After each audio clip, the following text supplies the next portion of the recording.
marka ilmahaaga yari ama 11 jir ha noqdo ama 5 jir ha noqdo haddii uu isku kaajo kaadi uu leeyahay xilliga uu seexdo waxaa sababaya afarta qodobeenu kor ku soo xusnay haddii aanu isla soo fahnay weeyaan. waxaad markaa ku daaweyn karaysaa haddaba maxay tahay?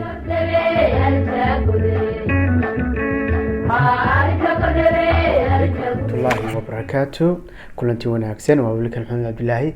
halkan naga daawanaysana waa Dhuxul Media. haddaad nagu cusub tahay soo dhawow channelkana ha ka ilaawin subscribe-ta haddii nabaad wax ka faa'iiday asxaabtaadana la wadaag like-tana insha allahu tacaala. sidoo kale wixii ra'yigaagana description-ka hoose inta badan dadku isku qaldan halka ciwaanka ka hooseysa ayaad contacts-ka nagala soo xiriiri karaysana aad ka heli karaysa insha allahu.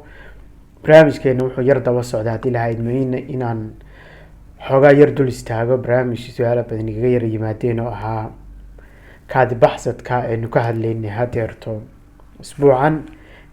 kaadida ama caruurta yarar ha noqoto ama qof weynba ha noqoto markay kaadidu ka yar baxsato si involuntary uusan isagu qofka ogeen baynu dul istaagana insha allahu tacaala. marka waxaan leenahay soo dhawow insha allahu tacaala barnaamijkana ka qayb qaado wixii ra'yigaaga haddii ilahay idmo welcome.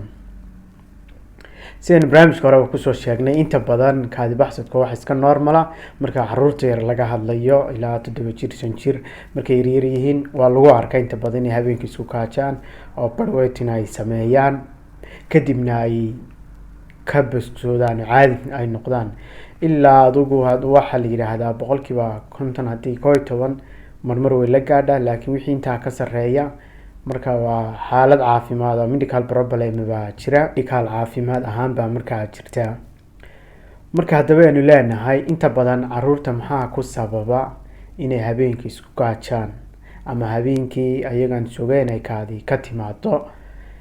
barnaamijka horena ku faahfaahiyay kana bal waynu sir dul taagana maadaama su-aalo badan igaga yimaadeen. waxaan kusoo koobiyaa kolley waxyaalo badan baa sababa 3 waxyaalood oo ilmaha yar u keena habeenkii inuu isku kaajo. kole xoogaa dadka waaweyn ayagu way ka duwan yihiin oo marka qof weyn ay noqoto adultiya waxyaalo badan baa asaga keeno barnaamij intaa ka faahfaahsan oo xaalada caafimaad baa asaga muhiima in mar walba la eego. laakiin ilmaha yar maxaa sababa habeenkii inuu isku kaajo? 3 qodob baynu eegi doonaa iyo maxaa lagula tacaali doonaa haddii ilahay idmo intaan barnaamijkan ku guda jirnay. qodobka koowaad aynu kusoo qaadanayna waxa weeyaan 3 qodob aan idiin soo sheegay.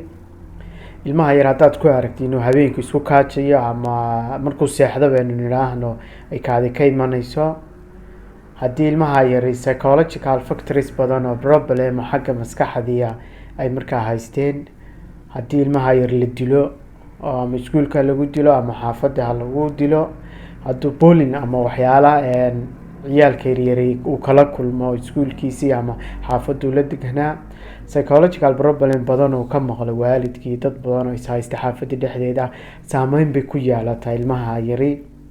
waxyaalaha keenana way ka mid tahay psychological problemka. waxyaalaha kale keeni karayana marka waxaa ka mid ah iyaduna aan inta ahayn wax la yiraahdo inuu qofku genetically hooyada ama aabaha haddii isku kaadida saas oo kale isku kaaji jireen oo ay lahaayeen oo weliba markii da-du 7 jir iyo waxay soo dhaafeen lahaayeen xaafadiina oo kale waa lagu arkaa iyagana wax iska normala waana la xaliya xanuun weyn maaha. waxaa kaloo intaa soo raaca wax la yiraahdo medical problem haddii ilmihi yaraa markaa uu qabo. ilmaha yar hadduu macaan leeyahay ada ogeyn inta badan caruurta aan la ogaan karaynin oo diabetic hadduu leeyahay. sidoo kale infectionadii haddii infection uu ilmihi yaraayo jiro oo kale kaadidii ma xajinayo. waxaa kaloo ka imanaya geneticgaas oo kale markaan ka hadlayno in kaadi haystiisi ama halkaa yare kaadida uu ku haysto aysan ahayn meel ku filan oo xajin karaysa volume-kii ama xadigii loo baahnaa inuu kaadida hayo, kadibna xilligaa uu gaadhsiiyo, kadibna subaxdii ama xilliguu soo kaco uu kaajo way ka badnaanaysaa oo volume badan baa kusoo dhacaya. abuurka ilaahay u sameeyey ama iyadoo wax ka khaldameen oo kalena way yaraanaysaa meesha. markay yaraato cadaadis badan baa dhacaya, ilmihii uu iska sii daynaya isagaan ogeyn. waxaa kaloo muhiimada iyaduna ay tahay waxyaalaha ilmaha yar ku sababa ama qofka weyn oo kale hadda la ogaado waxaa kamid ah qofka hadduu quuriyo oo kale ama sankan xidhan yihiin habeenkii ama maalintii markuu seexdo oo kale oxygen tireed baa ka xidhmaysa sanka, kadib taas markay ka xidhanto waxaa keenaysa in brainka ama maskaxdeena oxygen ku filan aysan helin, kadibna shaqadii ugu baahnayd aysan qabsanin oo amar khalkhal u dhaco. afar reactin oo kale inay moogtahay nerviskii ama maskaliska murqaha yaryar ee kaadihaystii ama maamulayay ay problem ka yimaadaan. taana way dhacdaa waana la arkaa hadeerto inkasta aad u yar tahay oo sleep apnea-daas oo ay ku dhacdo ilmaha yaryari, kadibna brainkii waa meesha wax laga maamulo, la odhanayo suuligii baad joogtaa iska sii daa ama way buuxsantay oo wuu sii daynayaa. dabeecado kalena way ku dhacaan qofkii oo problemka kamid a. marka psychology waxaynu isla soo eegnay saddexdan qodob ugu muhiimsan in xagga maskaxda psychological problem badan ilmihi yaraa ku dhaco, genetic oo xubinta kaadihaysta wax ka khaldan yihiin, waalidkaagii oo kale hadday heredity ay lahaayeen inay isu kaajaan, iyo infectionadii. waxaa kaloo ugu muhiimsan oo in ilmaha yar laga eego haddii infection laga waayo, xaafaduna aysan hore iskugu kaajirin oo ciladaha aysan lahayn, sidoo kalena waxa la yiraahdo bladderkiisuna ay normal tahay, in neurological problem badan la eego xagga neerfihiyana iyadu muhiim bay u tahay ilmihi yaraa oo assessment fiican lagu sameeyo oo physical examination fiican baa ilmihi laga qaadaya. sidoo kale neurological assessment ama neurological evaluation badanna waa lagu sameynayaa. urine analysis-tiisana waa la qaadaya ama culture ha noqoto ama noocyadii kale in urine analysis lagu sameeyo.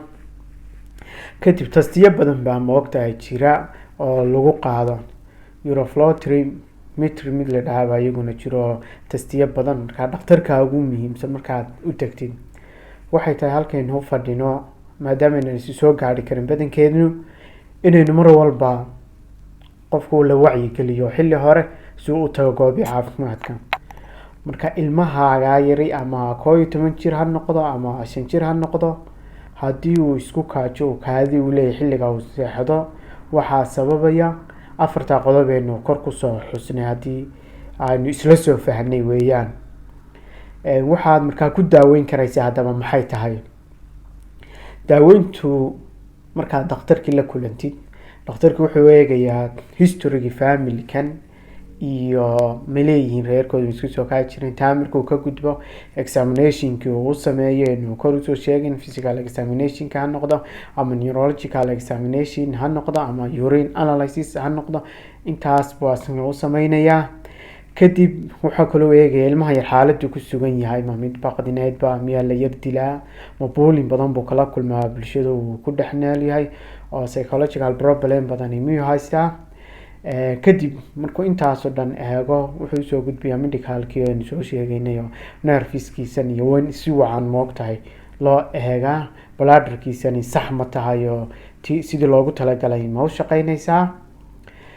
kadib haddii intaasoo dhan saxan yihiin waxaa loo sameynayaa oo iska dhacda wax weyn maaha in behavioral changes badan loo sameeyo, ilmaha dabeecadiisa la bedelo, xilliguu xamaamka suuliga ama toiletka uu aadayo ka lagu tababaro, waxyaalaha caffeine ay ka kooban yihiin oo kale ama shaahi iyo kafayga oo kalena laga ilaaliyo xilliyada uu seexanayo, xilli hore la sameeyo, alarm oo kale loogu xidho wax la yiraahdo la kiciyo iyadan xilliga la gaarin la dhaho suuliga soo galo lagu tababaro muddo.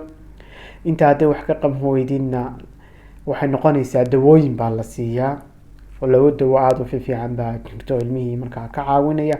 dhakhtarkaagana la tasho mar walba oo dhakhtarka la noqo qof meelaha wax uu ama kaaga sheegay ama ciidaada markaa ku kalsooneen waxba ka qaadanin, waa inaad dhakhtar la xidhiidha rasmiya mar walba informationka saxda aad ka helaysa iyo dawada ugu habboon ee markaa ilmahaagaasi uu leeyahay. dawaada ama internetka ka baadhid ama farmasiya aad kasoo iibsatid ma anfacays, mar walba dhakhtarkiiba moogta ugu muhiimsan aad la kulantid. daawooyinka markuu eegado waxay ka qaban waayaan neurological problem la eego. waxaa kaloo dhacda dad waaweyn ba iyaguna yar badan tahay surgery lagu sameeyaa wax la yiraahdo qalliin oo kaadi haystii oo kale oo nerviskaasi waxyaalaha keenaya ama afar reactedka ama iska aamusay oo kale baa la daweynayaa. marka hooyo ama aabe waxba ka walwalin haddii caruur tahay wax dhibaato weyn ma laha. laakiin markay dadka waaweyn ay tahay ee xagga dadka waaweyn timaado waxyaalo badan baa sababa iyadoo aad ay ka mid tahay ama infection ha noqoto ama diabetic ha noqoto ama problem kale oo neurological problem ha noqoto, isagoo ka yar duwan yahay qofku markuu weyn yahay. unless dumarka oo kale iyadu ama hooyadu daada oo kale ay sianu soo sheegnay oo kale khuurada waxaa leedahay iyaduna way sababtaa. marka waxaynu leenahay tago message-keenu qaadanayna waxay tahay xilli hore waa inaad dhakhtar u tagtaa oo caafimaadkaaga leega, dawooyinkana si saxdan u qaadataa, meelo saxan aad ka qaadataa, cid markaa aqoon u leenahay aad u weydiisa insha allahu tacaala. xilli hore tag, xanuunadana ha qarsanin, haddii ilaahay idmo xilli hore waa inaad tagtaa. dhammaan inteenu soo sheegnayna waa inaad ka digtoonaataa haddii ilaahay idmo. inima hadda wax ka faa'iidi barnaamijkan la wadaaga asxaabtaada, naguna soo bir insha allahu tacaala. nabadgelyo korkiina ha ahaato.